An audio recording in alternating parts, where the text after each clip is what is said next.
I knew that. All right, everybody, we're gonna get started with our discussion today. Excellent. Thanks, everyone. I love that everyone's kind of gathered together. It's wonderful. And if you're not, sitting next to someone, I would definitely say, see if you want to move over, because why else are we here? We're here because we can make connections. My name is Pamela Dingle. I am... That was awesome. I also learned that there's a ramp behind the stage, so for everyone else who comes up on stage, you should really use it. So I wanted to just very briefly talk about Women in Identity, the organization. They are a nonprofit organization that is really meant to represent everyone of any kind of interesting belief or persuasion or representation in the world. Sorry, I'm going to get in so much trouble for saying that's what it is, but that's okay. Let me try that one more time. So we do believe at Women in Identity, our vision, right? Digital identity solutions built for everyone are built by everyone. And so we really do work to try and make sure that our future can include that kind of world. And to do that, we think that we need a lot of work to be done. We have various projects underway, and we foster various programs to try to move towards that overall vision. So, like I said, we're a nonprofit. See, here's the right way to say it. We represent everyone who's excluded, regardless of gender, race, orientation, culture, gender, age, ethnicity, sexual orientation, and social status. So while our name is specific, we are very much not interested in only being a single representing body. We're trying to represent across as much as we can. So how do we do that? We do that in 3 ways. We are all about fostering new relationships, and that's part of why I think lots of you are here today. We are also very dedicated to representation. We believe that representation matters. It matters that there are people on the stage here that you can see and you can understand are like you, whatever that means, and that could be almost anything. And we also are a research organization, so we actually take in funding through sponsorships to perform research that we believe is going to move us towards our vision and mission. All right, so you can see we're a quite large organization as far as membership goes. We're a small organization as far as volunteering goes, and if you're interested in volunteering, we always would love to have new folks who are going to come in and help us achieve our goals. We are funded through sponsorships, so if you are a representation, if you have, funding authority, decision-making authority, we would love to talk to you about what it would mean to try to sponsor Women in Identity. There are 2 different kinds of sponsorships, a general sponsorship, but also a research sponsorship, and for that, we'll be talking about the ID code of conduct as the sponsorship. So, what is the ID code of conduct? Well, it turns out that we have a huge problem in identity with who has access to identity and who doesn't. And we know that this is a huge problem. So we are working as best we can to see what we can do to fix this problem in the identity industry. So what are we missing? We're missing guidance. We don't know how, anyone who's interested in doing the right thing doesn't necessarily know how. So that's number 1. The second one is, can we make differences in places piece by piece? And so we are working on what we call the ID code of conduct to try to solve this problem. Sorry, I'm going really fast because I know we want to get to the conversations. So, ID code of conduct. This is a research program that Women in Identity runs. And as it says here, it is to develop a comprehensive set of universal guidelines for product designers and for identity teams. So we are trying to tackle at the identity source what it means to have an inclusive product. So let's just jump super quick into what that would mean. We have defined 5 different stages, not including activation and compliance, because that underlines everything. 5 different stages. We have already come up with sort of the problem statement. We have already looked at the human impact of ID exclusion. And we're now in phase 3, where we're thinking about economic value growth and investment. So that's the area we're trying to get to. And you can sort of see that we think this is going to be a circular plan, right? We think that by the time we get to the end, we'll be wrapping right back around to the middle. And so the economic impact report is what we are working on now. Microeconomic and macroeconomic, do not ask me to define those things, because I cannot. However, you know, what will come out of this is really some reporting and methodology that we actually hope that anyone can pick up and run with. And so the question is, how do we get that knowledge? And we think that folks like you are the key to learning. If you have input on economic cost, if you understand what it means to make inclusive decisions, whether that's in the design or the costing or the marketing or any of those other phases, then we would like to talk to you. We would love to interview you so that we get a better sense of where the industry is now and where it could go. All right. Almost done here. I do want to say thank you to the Women in Identity sponsors. All of these folks have made it possible for us to operate as an organization. So thank you very much to all of you. And I will just add one last thing. You can join on our website. We have a jobs board, for example, if you are in a hiring position.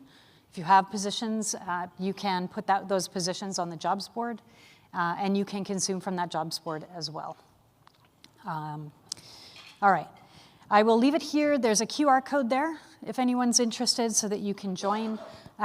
We would love to have you either participate in the ID Code of Conduct work as an interviewee or as a sponsor or as a general member. We're just happy to see you all here. And with that, I will stop and I will get our panelists up on stage via the ramp, because it turns out there's a ramp. And we'll start today. So the goal here is really to share stories, to share our experiences, to talk about why we are here, why we are where we are, and we think you all have stories too. So the plan is, I'm gonna let these ladies join the stage. I'm gonna come down onto the floor, and I am gonna run a mic. So hopefully we will have a wild and woolly discussion. I'm gonna get out of the way. And we're just gonna wing it and see how it goes. All right. Perfect. Adrian, I don't think there's a slide with people's names, right, and photos. Okay. Scoot it over. Then we won't even worry about slides. And we will start. Are you okay over there, Teresa? Yeah. Don't fall off the stage. She just feels too far away from me. Yeah, I feel like I'm too far from them. We got to make it I mean, this is like, we're making everything the way we want it, so. All right, so I will get my wonderful, illustrious panelists to introduce themselves, and I have a mission for each of them. I would like you all to, introduce yourself and then give us one example of a career-defining moment for you. So, Sarah, why don't you start? Okay. What do? I think it should be on and running. Hello? Yep, you're good to go. It's working. Hi, everyone. My name is Sarah Clark.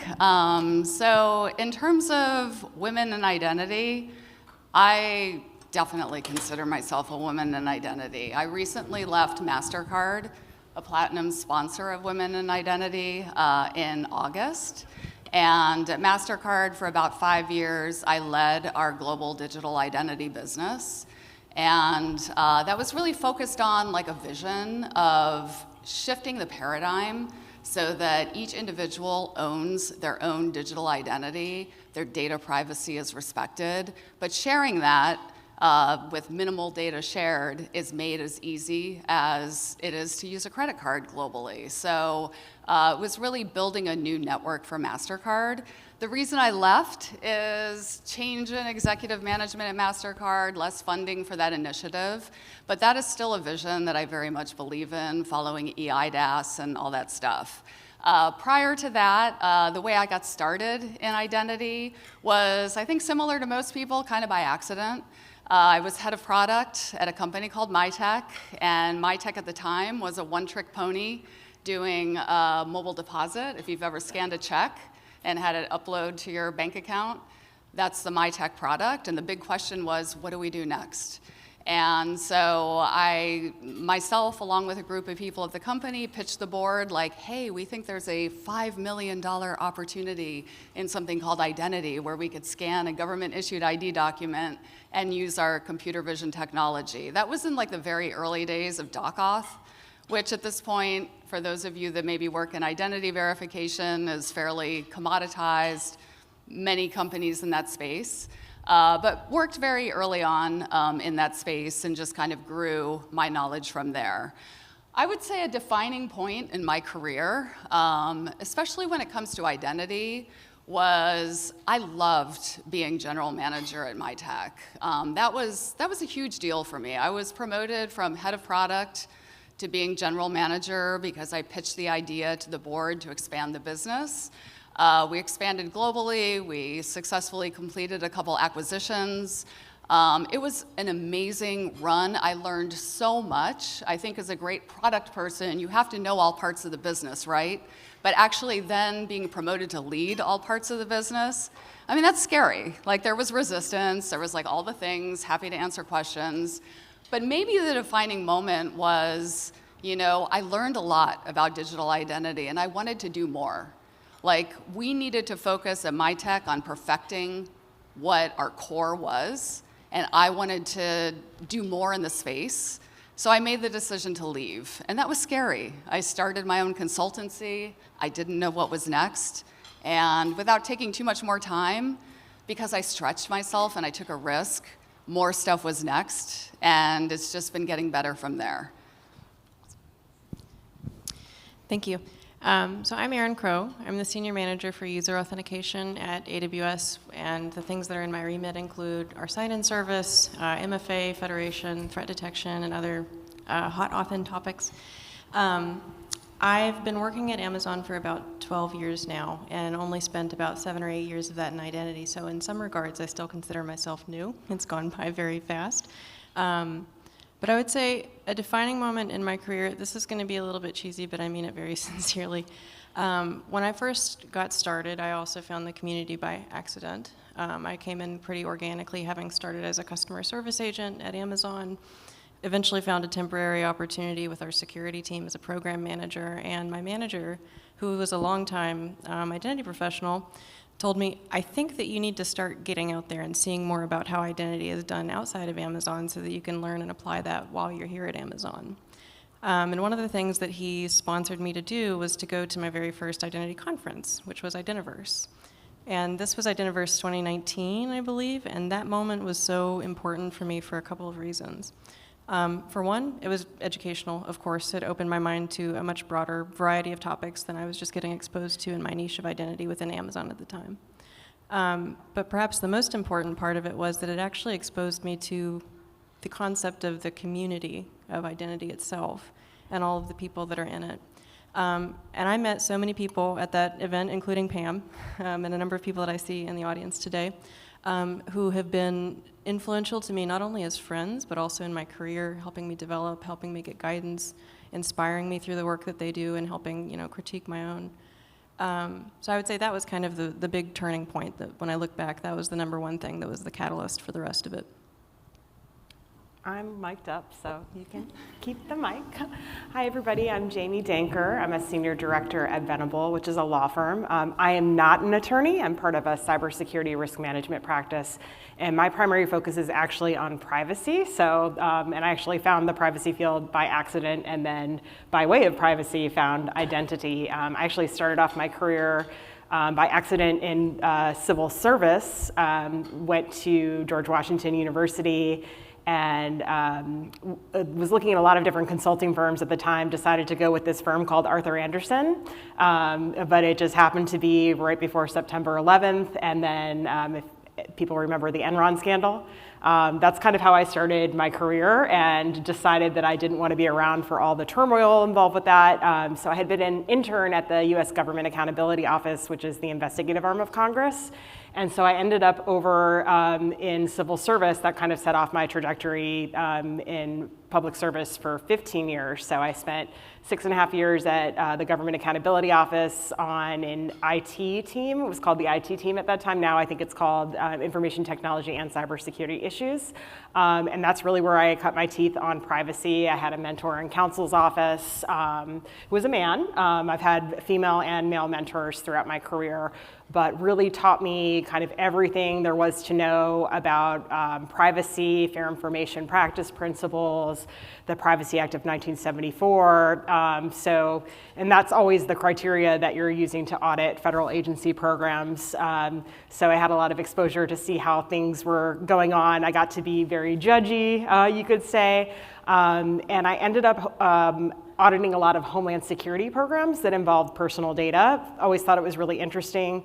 Department of Homeland Security had the first statutorily created privacy office. So I got to lead my first audit as, I think it was the analyst in charge, reviewing how they were meeting their mandate. And I always found myself thinking, wow, like what a cool mission, what a cool office. And I think a career defining moment for me was really kind of exploring curiosity and like what would it be like to be on the other side. It's one thing when you're the auditor, you're kind of sitting in the ivory tower and assessing someone against criteria, but like what would it be like to be on the other side and actually do the implementation? So I actually flipped over to the implementation side, first as a consultant with Deloitte, but then it was a consulting fail because I fell in love with my client who ended up being the Department of Homeland Security's privacy office. And I just converted back to federal service, and I spent 10 years at Homeland Security, and that's how my path with identity really crossed, because privacy and identity are really inextricably intertwined. And I got to meet people who were working on NIST guidance, and at the time, NIST guidance was really squarely focused on cybersecurity, and obviously privacy is part of that.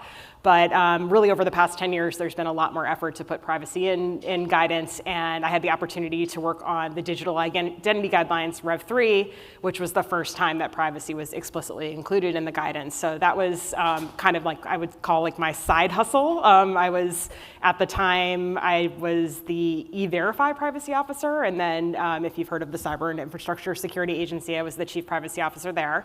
So that was my little side project, is getting to work on the privacy requirements and considerations there. So I'd say that the career defining moment was actually deciding to shift from sort of an oversight role over to an operational role. And then I've also shifted to guidance roles. I've been out of civil service for 6 years, got to support NIST on the NIST privacy framework, and then kind of helping clients build and improve their privacy program. So I kind of consider myself like a privacy anthropologist. I actually truly enjoy seeing how different organizations implement privacy. It's very different depending on the sector. So I always love hearing about how privacy is addressed in organizations. Hi, I'm Teresa Wu. I'm currently the VP of Smart Credential for North America, for IDEMIA in North America. It's a P&L role, so meaning I'm basically a mini GM of the business that deal with smart card, smart token, and digital identities in North America for the federal government and the commercial sectors. I started. Can people hear Teresa? She feels quiet to me. It's okay. Okay, good. So I started. Sorry, I have like a more. Normally, I'm very like high vocal voice, but then I lost my voice last night. So I started in biometrics from the very beginning. So I've been in the identity world a month after September 11 as a marketing intern for one of the former version of IDEMIA. Now, I'm not a lifer. It's just how the company evolved. But I want to share that it's because there's no role is too small to start. And the trajectory is that from an intern, I'm now the P&L owner of one of the business lines inside the company. And along the way, I would say there are many little defining moments that you build upon. But if I have to pick one, honestly, there's actually two. I'm hard to not share two, but the first one is 2019, Identity Versus as well, because it's where I met Pam the first time. It's where I start participating in women identity, where I start discovering that the government biometric world that I was in, there's a bigger identity world out there. That's in the enterprise, the IM world, the CIM world, that's using identity differently than the government ID business that I've been dealing with. So that opened my eye because I volunteer to man a table for women identity with Pam, and Pam say, hey, we need someone to pay for the electrical bills for that table. I raise my hand, sure, pay for it. Go and man the booth, and that's how I met Heather and other fantastic women in women identity, and they basically helped me become a speaker, go into conferences, and expose to additional, I would say, expand my view of what identity is, identity industry is, and networking, and met awesome, like fantastic people, men and women, by the way, a lot of allies in the room. And I remember first time I saw Nishan in Identityverse 2021. So anyway, along the way, so that's 2019. So don't underestimate the conference. Don't underestimate the fact that you can advocate for yourself to say you want to learn and expand and go to conferences. The second defining moment for me, I cheated, I should have one, but I have two. It's Authenticate 2022. I went there as a cross-functional team, individual contributor to do thought leadership and do presentation, because that's what women identity kind of helped me build up to it. I become a spokesperson for the company and start explaining technology and so forth. And during that Authenticate conference, I invited other colleagues that it's in touch of this sector to come along with me to discover Authenticate. Well, guess what? One of the women that attended was the operation lead of my smart card business in IDEMIA. And we connected. She asked me, like, can I get some pointers from you on how you manage and how you drive your career inside IDEMIA? And we connected. And actually, 3 months later, I literally need to have her blessing in order to become the P&L owner of the business she's working in. Sometimes it's not about managing up and getting ally and sponsor. It's also connecting with your peers and how get their trust and support to say that, no, I want Teresa to do that role. I'm fine, because they were going to promote her. And actually she's the one saying, no, I don't want to be promoted. I want Teresa to drive this business. So, and that's 2 years later, I'm running this business line and growing the portfolio. So kind of lateral, people are giving hands up through lateral movement, right? How many other people, how many people here would say that they've had a hand up through some kind of lateral recommendation or recommendation from peers? Okay, so quite a few. Makes sense. All right, well, where should we go from now? We've only got 15 minutes. We might as well squeeze as much as we can out of this. Would love to do questions from the audience. I will run a mic, though, so you got a question, Eleanor? All right, let's just start with that. First of all, love all of your stories. I'm Eleanor from Microsoft. I get the privilege of working with Pam as well. I'm actually newer to the identity world. I've only been in this world for about a year. So I'm curious, what recommendations do you have for people entering into this industry? How do you learn it all, right? There's a ton of different work streams. Obviously impossible to learn it all, but what recommendations do you have for kind of going deeper in certain areas and upskilling? I mean, I guess I can start. So first of all, you can't learn it all. And that is one of the, there's so much going on. And I'm considered a global thought leader, and I have perpetual imposter syndrome. So if you feel that way, we all do, little, piece of info. But in terms of learning more, I like podcasts. Personally, I listen to them when I'm working, and they're, really informative, and you hear from a lot of thought leaders. Steve Craig does a podcast, Future of Identity, State of Identity, Liminal Are you connected with Liminal? They're a great resource. So I think the podcasts and just listening like that, I still to this day listen to all of these podcasts, and you can learn so much from them. So I would personally recommend that. And as others have said, like the conferences, and I've been in this space for a while. I've forged a lot of partnerships, built a lot of business in this space. Like, we're a community.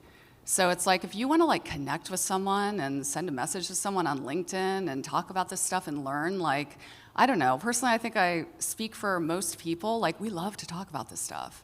So don't hesitate. Yeah, I was just going to tack onto that. I think that finding somebody that you can consider a mentor is really important, because there's just so much information out there, and not all of it is good, candidly.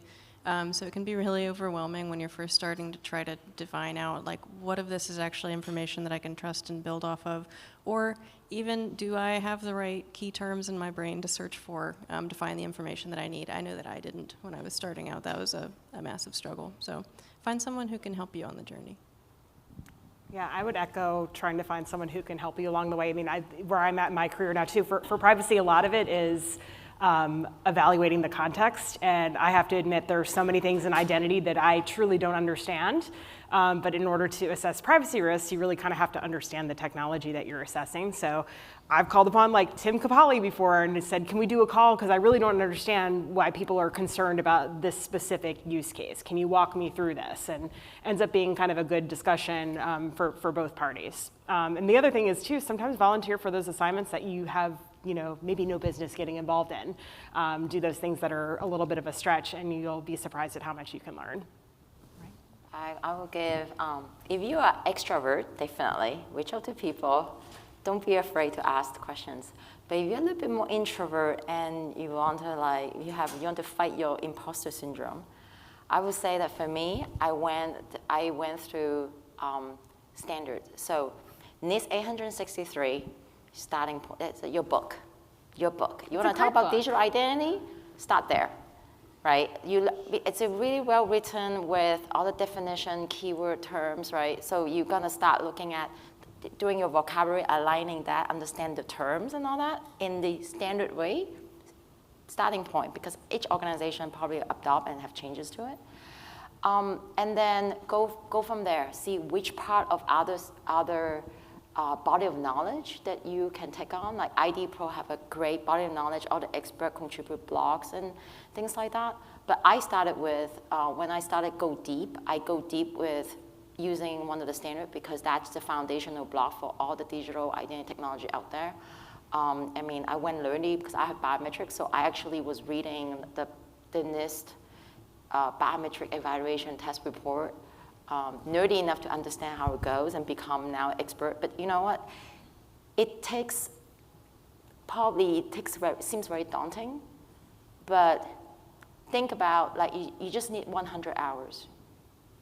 If you spread out and just say, I do not know this topic now. I do not know it. But if I give myself 100 hours within X amount of months and years, do Udemy, do reading, you will be the expert that you thought you'd never be. Just give yourself time and grace to do it. That makes sense. Yeah, please do. Hi, I'm Tina with Badge and with ID Pro, and I can't help but take this opportunity to tell you about ID Pro, Eleanor. So Teresa mentioned ID Pro. What is ID Pro? Well, ID Pro is a community, a professional community of identity professionals, and it is an opportunity for you to network with other identity professionals. We have a Slack channel, which is a great resource. So if you have a question, if you're trying to look for one of these mentors, as the panelists suggest, you can just reach out. And all these lovely geniuses in the room, like Pam Dingle, are on there. And if you ask a question, you'd be shocked that these very busy people will answer your questions. So I highly encourage you to get involved with ID Pro as a starting point to find these webinars and the body of knowledge and other things that our panelists mentioned.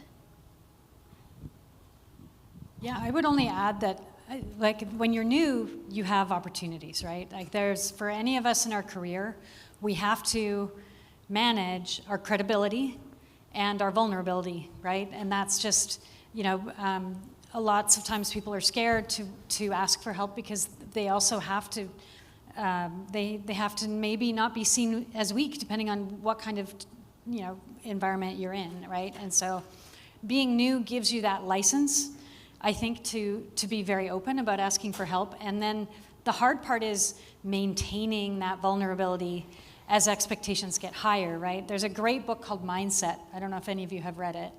And it's really about that moment where you are the sponge and you're taking it in, and then all of a sudden you feel like you've got something to defend, right? You've got the reputation, right? Well, now you can't let that reputation be attacked, and suddenly it changes how you approach learning.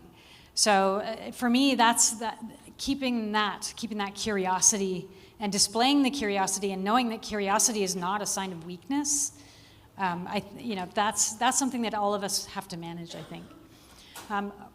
Any comments from you guys, or should we try another question? We've got time. Let's take more questions. Yes.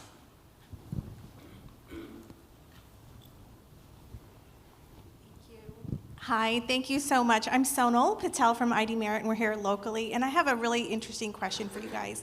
So this is something I'm really passionate about. It's not part of my job description at all, but something that I'm really passionate about is about microloans in third world countries and the underbanked populations, particularly women, because I believe women, when they get their hands into something, can really move economies and move industries, as you guys can tell right here. But I'd like to know from the panelists up there, what are your thoughts on KYC and microloans, and how do we get money into the hands of these women that are in these geographical areas, and how do we get them, to get these microloans so they can start businesses, so they can provide for their families? What are your thoughts? What are the tools out there?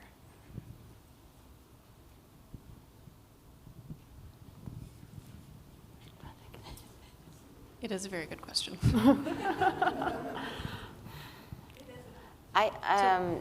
Having worked in government relations and advocacy, what the microloans and giving, I think there's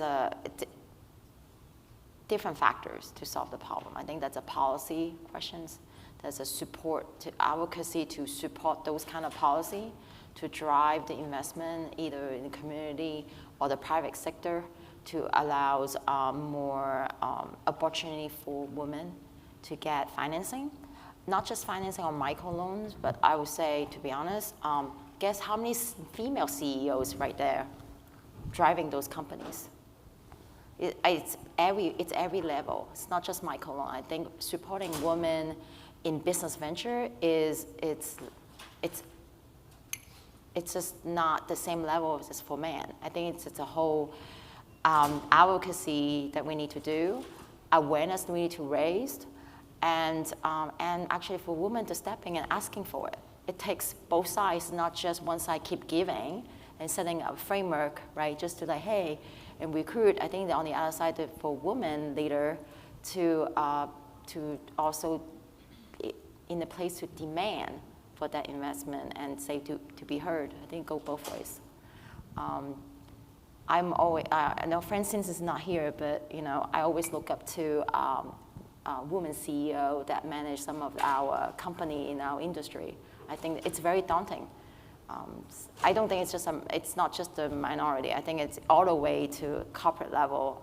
Woman business leader is just we're not there yet. I guess I have something to add about microloans and KYC, depending on legislation, regulations, you might need ID, et cetera, et cetera. I think one of the most important places of investment, so let me back up. When I joined MasterCard 5 years ago, I received a phone call from the CEO of MasterCard, Ajay Banga, and I expected him to talk to me about expectations for revenue, being the leader of this business unit. Instead, he told me a story of the impact I could have on the life of a woman in, I don't remember exactly what country, Pakistan, what have you, where a digital identity means everything because they previously didn't have access to a bank account or any way to support themselves or maybe even escape a situation they don't want to be in nonetheless build a business. So I found that very touching. He has gone on to be the president of the World Bank, and I think some of the most important investments that can be made in the global society is on setting up digital identity systems so that everybody in a country has a digital ID and then can access financial services. So that's happening throughout Southeast Asia. I know there's still 800 million people without any form of ID left in the world, and there are initiatives by the UN to solve for that. But that is part of like the power of the industry that we're all in, like to drive that. How do we drive that forward? How do we create maybe products and services, even if you're focused on sort of westernized countries where it's less of a problem than some other places, how does that technology become portable? How does the last mile problem get solved? Like there's a lot of people focused on that. And it's not just limited, like a lot of big companies are focused on that. I'm no longer with MasterCard, but they were focused on that with respect to, you know, a lot of what they're investing in. So I think you're pointing out an example of where identity is just so important globally. Like microloans can transform societies, right? That is like the engine that creates like a lift out of poverty. And what fuels that engine? It's digital identity. So a lot of people have kind of negative thoughts about Aadhaar. I'm not sure if you guys are familiar with that. It's basically a centralized biometric-based identity program in India. There's been some pros, some cons, but at the end of the day, as far as what I understand, it's also helped lift a lot of people to be able to access financial services. So I don't know. That's my rant of the day, I guess. Yep, sounds good. All right, we are out of time. We probably should take our dishes with us as we go, but make sure you shake the hands of the people in this room. They want to meet you and you want to meet them, so make it happen. Thank you, everybody. We really appreciate it. Thank you to the panel. Thank you.